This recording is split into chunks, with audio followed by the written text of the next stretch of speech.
பெட்ரோலோக்ஸ் நெஞ்சங்களுக்கு வணக்கம். நான் கார்த்திக். தொடர்ந்து இந்த தூத்துக்குடி ஸ்டெர்லைட் அந்த கிரீன் காப்பர் ஆலையை பற்றி பேசிட்டு அதன் தொடர்ச்சி தான் இது. இப்போ தமிழ்நாட்டில் நம்ம அதிகமாக பேசக்கூடியது அரசியல், மொழி அரசியல், மத்திய மாநில அரசுகளுக்கு உறவுகள் எப்படி இருக்குது, யார் அடுத்து ஆட்சிக்கு வரப்போகிறா அப்படின்ற பேச்சுகள் தான் அதிகமாக இருக்குது. நம்மளுடைய விமர்சகர்கள், பத்திரிகையாளர்கள் எல்லாரும் இதை பற்றி தான் பேசுகிறாங்க. ஆனால் மக்களுக்கும் இதுக்கும் என்ன சம்மந்தம் இருக்குது அப்படின்ற ஒரு கேள்வி இருக்குல்ல. மக்கள் இதை பற்றி தான் பேசிகிட்டு இருக்காங்களா, நினைக்கிறாங்களான்னு கேட்டால் அது கொஞ்சம் வேறு மாதிரி இருக்குது. அதுவும் பார்த்திங்கன்னா இப்போ ரீசெண்டாக டெய்லி ஹண்ட்ன்ற ஒரு நிறுவனம் உங்களுக்கு தெரியும் செய்திகளை வாசிக்கிறதுக்கு.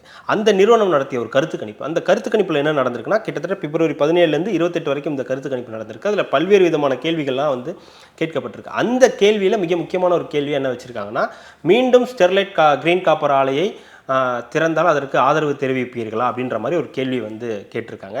அதற்கு 10 லட்சம் பேர் கிட்ட அதில் வாக்களிச்சிருக்காங்க. அதில் 86% பேர் ஆமாம் நாங்கள் இது பண்ணுவோம், அதுக்கு ஆதரவு தெரிவிப்போம் அப்படின்ற மாதிரி கருத்துக்களை தெரிவிச்சிருக்கிறதா அதில் சொல்லப்படுது.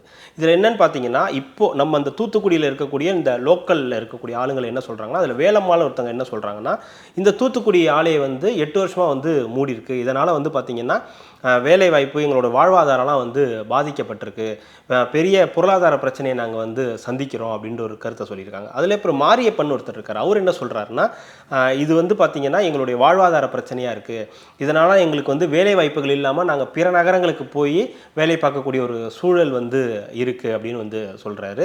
இப்படி அங்கே ஒரு வேளை அந்த கிரீன் காப்பர் திட்டம் பாதுகாப்பான நடைமுறையில் திறக்கப்பட்டுச்சுன்னா எங்களோட இளைஞர்களுக்கு இங்கேயே வேலை கிடைக்கும் அப்படின்ற ஒரு கருத்தையும் பதிவு பண்ணியிருக்காங்க.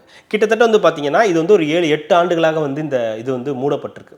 இது ரன் ஆகிட்டு இருந்தப்போ எப்படி இருந்துச்சுன்னா, கிட்டத்தட்ட வருஷத்துக்கு 20,000 கோடி ரூபாய் வருமானம் வந்துகிட்டு இருந்ததாகவும், தூத்துக்குடிக்கு மட்டும் 500 கோடி ரூபாய் கிடைக்கப்பட்டுருச்சுன்ற மாதிரியும் செய்திகள் சொல்கிறாங்க.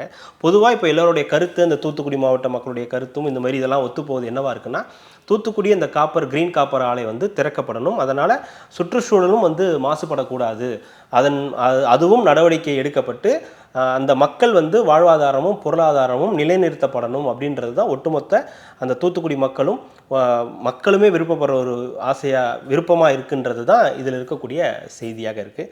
தொடர்ந்து பேசலாம். மிக்க மகிழ்ச்சி. நன்றி.